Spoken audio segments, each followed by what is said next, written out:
Matthew and Dan here from miniwargaming.com, bringing you another Dark Potential playtest. It's actually been a little while since we've done one of these. It has. And there's been a lot of changes to the rules. A lot of the core mechanics have remained the same, but some of the somewhat core mechanics have changed. And we're going to talk about that in a moment. And so we're going to play a 50-point game. So the same size as before, but we're going to be changing up the armies. It's still Corporation versus Lanthos. I'll be playing the Petrov Morales Corporation, and Dan will be playing the Zlanthos. So I was like one of the Hiss or something. I'm like, what is Lanthos? They don't be like an alien. They communicate not telepathically, but through kind of like radio waves. Yeah, there you go.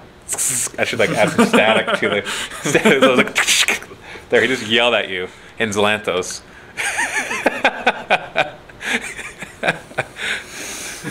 Yeah. Anyway, don't you forget it. How can you? You transmitted it straight to their brains. Actually, no, they can't. They're not telepathic. They have an organ that actually transmits, not radio frequencies, but I think it's like at the gamma level or something. I can't remember. I have to look that up. So that's how they communicate. So other non-Zlanthos creatures can't get communicated with? Like that? Right. Unless you have a mechanism that could receive the gamma rays and then translate cool. it. I like that. So a translator would actually be like a radio receiver, except it wouldn't be radio because it's not radio waves, and then it would translate it. Anyway, get into the game. Now, I'm not going to do these beat map bat rep style quite yet because we have a lot of discussion to do. Some people have been requesting I do these more beat map bat rep style where it's a lot more edited, and I agree that will be better, but we're still in a discussion phase. And so you need to hear our discussions so that you can give your opinions on the things that we talk about and the problems that we run into rather than the voiceover afterwards. Just because there's so much new still and so much is still going to change. Yeah, exactly. Might as well see everything. So this is going to be long, be 2 or 3 hours long probably, I'm going to guess. And so let's take a look. We're going to be doing the foraging scenario again, but we're going to do some modifications to it. And I'm going to talk about the main changes to the rules. So let's get into it. So we're going to be playing Alpha 0.3.2. Look at that shiny cover. Look at that, huh? That's just black and white. I just printed it off in a laser printer really fast. There's the major changes. Is the reason we've gone to 0.3 is because I did a huge rewrite and formatting change. And so what you can see here, and you can get this for free at miniwargaming.com/forum, and then just go to the Dark Potentials part of it. The rules, I've already decided, and I guess I can't go back on this now that I've publicly said it so many times. The rules will always be available for free, no matter what edition we're in. At least for the first edition. Beyond that, if we get publicly bought out and somebody else takes control, I can't dictate what they're going to do. Anyway, but I feel that the rules should be for free. And you'll still be able to buy the rule book in store because nothing beats buying a full-colored rule book that has lore, that has all your rules, that has pictures. You got to have something to put on the back of the toilet, right? And printing it off just doesn't quite cut it. But still, I think that it'll help sales more because more people will be able to get to know the game and see if they want to play it. Anyways, so I did a major formatting change, so it's in the whole 2-column thing, and then I've actually made sections and I've reorganized everything so it makes more sense, put a table of contents in, and then I rewrote the whole thing, not from scratch, but just to make sure that the wording was consistent, because the rules have been kind of added here and there. I'd use the words models and units and squads all interchangeably, and that made it a little confusing. So we've specified more what each of those things mean. And that's right at the beginning, it talks about terminology. Also, the other major changes, if you've been following along with all of them, I'd say there's 3 major changes. One is suppression fire, one is combat ready, and one is fleeing. Suppression fire has been removed. Just gone. I haven't been able to find something I've liked that has been worthwhile. I know some people are disappointed with that, but in the end, we weren't really hitting on something that made sense, that would actually get used. And in order for it to be used, it had to be too powerful, which just didn't quite work. So got rid of that. Second thing, combat ready. Most people didn't even know we had combat ready, which is basically, got the idea from Space Hulk actually, where you ready, and when somebody charges in, you get to attack. The way combat ready used to work is if you went on combat ready, which is like going on Overwatch, you spend an action point and then you put your little line of sight arc to tell you where you're looking. Then if somebody came within charge range, which is half your movement, you could actually charge them and make an attack on them. That sounds great in principle, but was never being used and is not quite useful. Part of that might be because we're never playing a close combat army, which is going to change today. And part of that is because I don't think the mechanic was very useful. So we've changed combat ready, so you still spend an action point, and when you do that, you get to move half your movement. This is during your action, so you've already moved.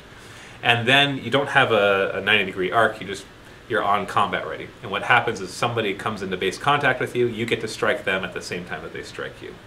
So it's really useful if you're out of charge range, but you know like an assassin or a squad is going to be charging into you, and you're not able to shoot them because they're around line of sight blocking terrain or something, then you can go into combat ready. So hopefully today we're going to see that used.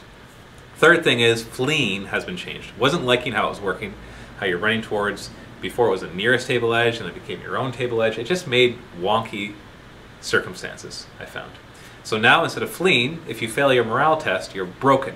And when you're broken, you're still allowed to move and make actions, but the only actions you can make are range attacks and close combat attacks, so no perception checks and no special actions. You lose your command points, you don't regenerate your command points. If you're a commander, you no longer have the commander special rule until you're no longer broken. So that's a big loss if your commander gets broken, but it's also hard to break a commander because he usually has the command points and a higher morale as well. Also, when you fire or attack in close combat, you get a -4 to your roll. So it's very hard to be effective.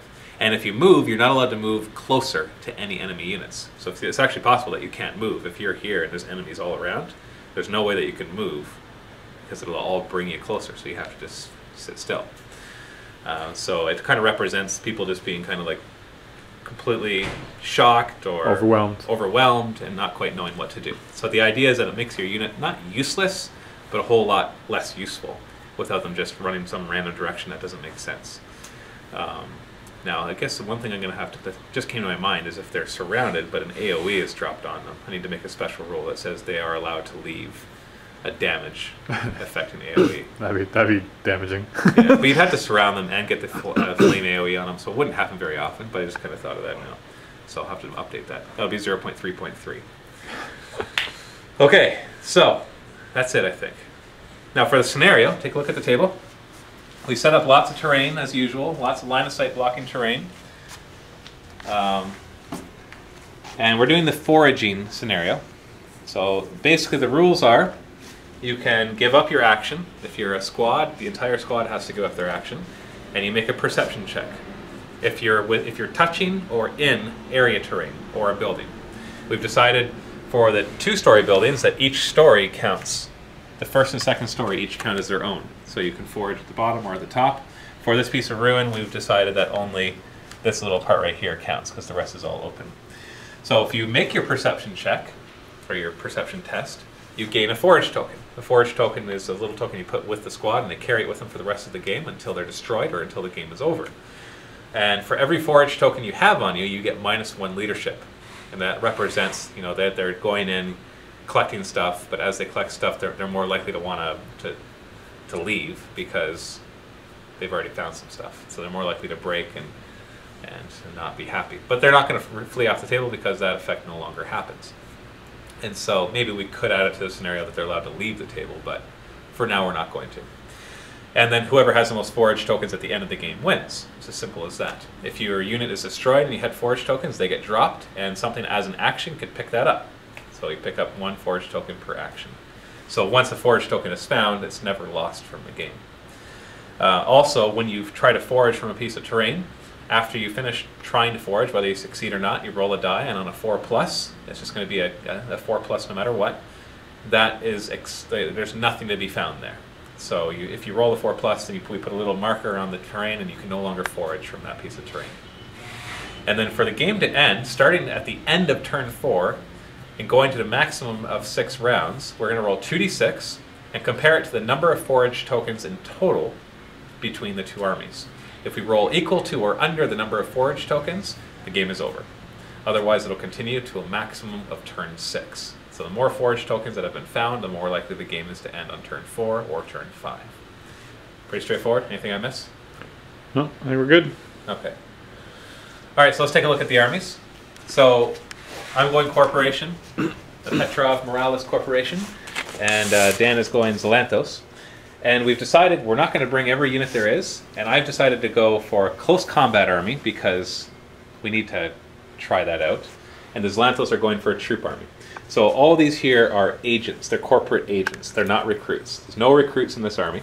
The corporate agents, the reason I want to bring them is because, well, they each have 2 attacks in close combat instead of just 1, and they have 1 higher strength than the recruits. So they're actually strength 6.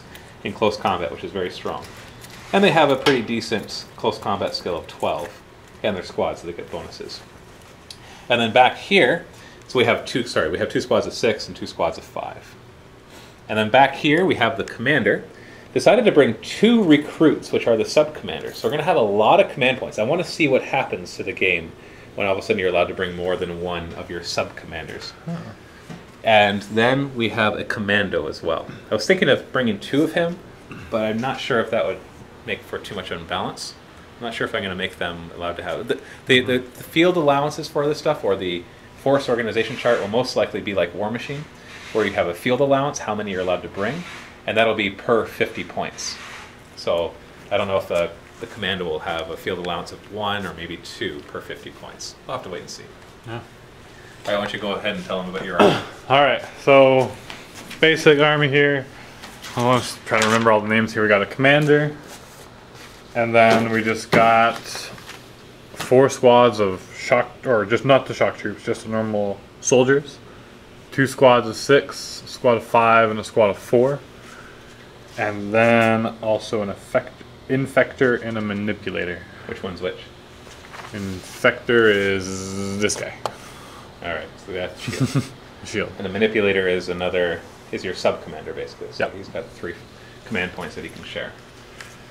So we'll do that. So yeah, lots of troops on both sides. We'll see what'll happen.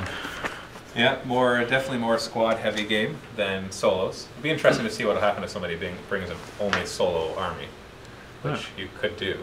I don't see any reason why that would be a bad thing, as long as I get the points somewhat properly balanced. Okay, so we're going to roll off to see who goes first, and then we'll do our deployment. All right. Roll to see who goes first. I'm gonna win. 5, 1. You get to choose, first or second. You're a shooty army.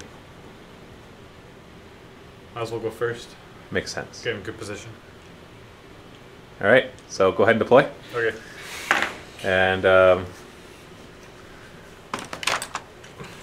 12-inch deploy or 10-inch deploy? I don't know. 10-inch probably would be good. Yeah, gives you a bit more distance between my close combat army and you. 12 inches seems a little too close when it comes to this game, where distances matter a lot. Okay, 10-inch deploy on both sides. Go ahead.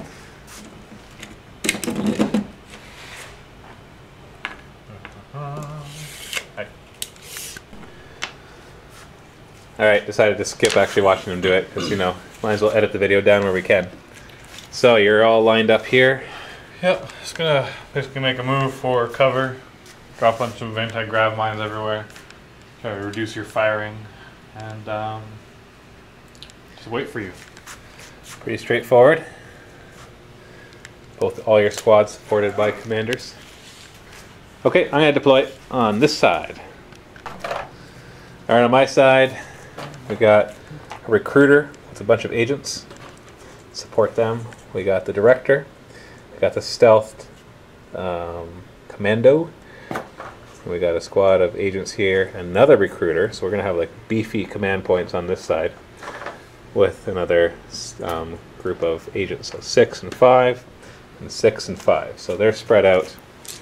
The one side being more supported than the other. And we got the commando. So you get first turn. There's no way for me to steal that. Hooray. So, oh yeah, there's one more thing I had forgotten. It's intervening models. There's a new rule for that. For every unit that is blocking line of sight to your target, the target gets +1 defense. So it's the same rules for like squads. If it has to be at least half of them are blocked by the unit. And I say unit because if an entire squad is blocking it, you don't get +1 defense for each member of the squad. You just get it once. Right. So if my one squad wanted to shoot to this squad, not only would they get +3 cover, but they'd also have Like 1, 2, 3 3 intervening. Yeah, so it'd +6 cover. Yeah, pretty much. Yeah, so it's basically harder to shoot through a bunch of guys. So I might as well just shoot at my own squad. Nothing's gonna happen. All right. Well, let's do the intelligent thing instead. Shoot at the enemy? Yes. All right, so good luck. We are in turn 1. Those are the forage markers. And may the best man and or alien win. I really should edit that in, like some sort of like static thing each time. Some sort of like paranormal activity. kind of feel, or Blair Witch Project. You all right? You all right? Yeah, I'm all right. That was you trying to talk too loud through your telepathics. It's tough work. It really wears out the throat. Anyways. All right, so what are you going to do? All right, so let's try to see if I can see anybody. Ooh. I can see some heads through there. Oh yeah, I'm not going to be able to block all line of sight. Yeah. Your range is going to be so crappy though that. Oh yeah, and so cover. Trees are level 1 cover. That's actually been in the rules the whole time, and we've been playing that wrong. It's kind of funny how I play my own rules wrong. And then level 2 cover will be your general stuff like the sandbags, and having like line of sight blocking terrain covering part of your squad, and then windows will be level 3 cover. Okay. Okie dokie. Okie dokie. All right, so these guys are gonna go. They just have to touch it, touch it, right? Yep. So they're all gonna go forage. They'll forage. So perception check. That's 2 dice. Yes. What's your perception? 8? On the regular soldiers, it is PR. 8. All right, now roll. It's a 4+. Yay. Yay, -1 leadership. All right, no, it's not exhausted. So you can keep foraging from that. Ooh. Well, I guess the manipulator. Wait, the manipulator has a dark manipulator, right? Or no? Well, it's Yes. just, yeah, it's right down here. Yes. Yeah. Dark manipulator. That's the one that can drop gravity mines or push guys around, or it can fire the gravity crusher, which is only really going to be really useful against higher armor targets. It's more the stacking of gravity mines I'm interested in to severely reduce your shooting capabilities. You could like drop 3 anti-gravity mines in the same spot, and you guys can climb like crazy. Like 6 inches for every inch. I don't know what's wrong with me. Okay. I've been fine until you got on camera. All right, what are you gonna do next? These guys are gonna move. They can move 6, right? Yep. Yes. Too many different game systems. I know. It's hard to keep track of them all. I love it. They are Kind of do like banter bat rep style. Okay. Without the editing. so commander's gonna move up. Actually, he's just gonna run. 2 moves. Yeah. Move and move. Move and move. Okay. So These guys. it's 2 inches for every inch in the trees. Yep. Also, want to get on this good stuff that everyone seems to be able to be finding. I can roll perception. Make it? Make it, and it's not exhausted. Wow. You get to sit on these trees and keep eating all the leaves. Yeah, you can stay over there. That sounds fine. Sure, he's gonna move up too. He's gonna do the same He's thing? gonna do the same thing. His perception is the same. Hey, you got it. Wow. Good rolling so far. Now 4+, it's gone. Finally. Okay. So we need a marker in It's there exhausted.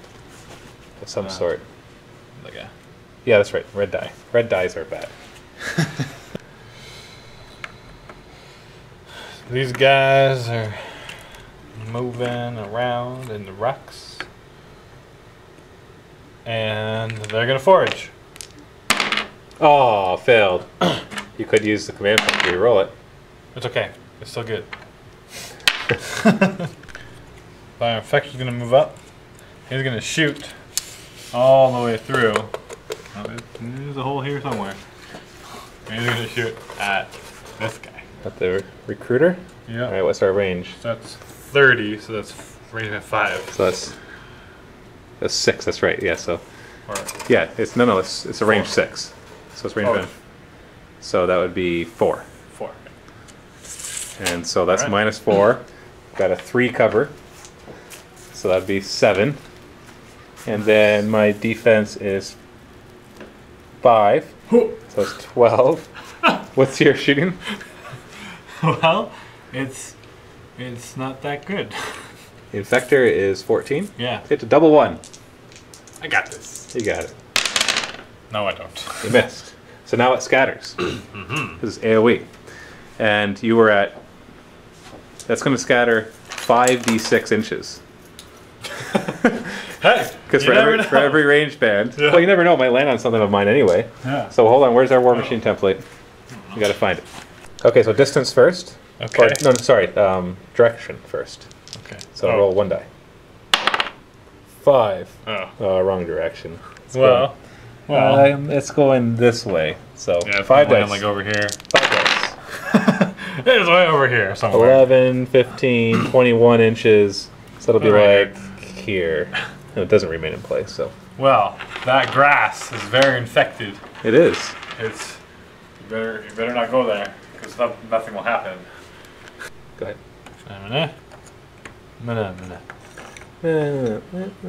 Get a perception? Yes. They got it. And does it run out? Nope. No, jeez. You've got the good stuff on your side. Well, yeah. Why else? I wouldn't come from that side. I come from this side. That's everything, right? That is my whole army.